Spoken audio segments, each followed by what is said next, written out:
Because that, Yeah, absolutely. Yeah, I'll show you both on here, and I'll tell you what. Before I jump into that, I'll just 30 seconds, just kind of overview some of the setup, just so yeah, give us people can get a a tree refresher rundown. here with there. So hey, a tree rundown. I won't bore everyone with setting up one from scratch here. We'll make better use of our time. But All there's right, some cool. there's some cool stuff even for SolidWorks users. But in here, so like you said, hey, put a rubber material on there. So I think a Mooney-Rivlin a rubber material model went on there with it. And then one thing to note, so I know we had talked about it before, but setting up a bunch of these local contacts of what's doing okay, any face that I think is going to come in contact with each other, let me select some of those faces. Now, these ones are technically split. If they were all one face, I could try doing a self contact Right. where it's like with itself on there with that option, but on there, but basically setting up, okay, I think with how the displacement's going to go, these sets of faces may come in contact.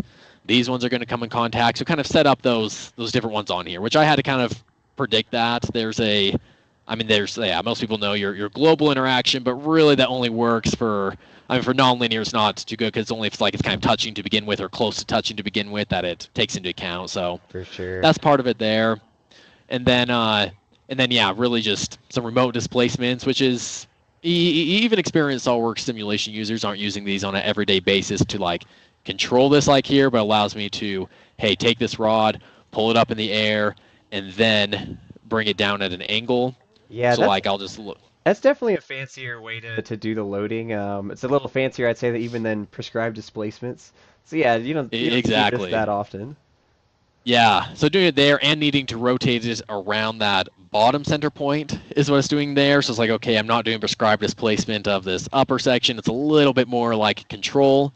But for this one where I'm rotating that top 90 or 40 degrees, I have it have a curve set up. So Hmm. hey, don't move it until basically this is stretched up. So zero rotation until I'm halfway through the analysis, and then start rotating over on there. So Yeah, that's kind yeah. of the main, yeah. I like this technique. I bet that, I mean, it's if you know how far something's moving like this, that's much nicer to input than like the force it took. I bet it also had a stabilizing effect on the study as opposed to putting in a force.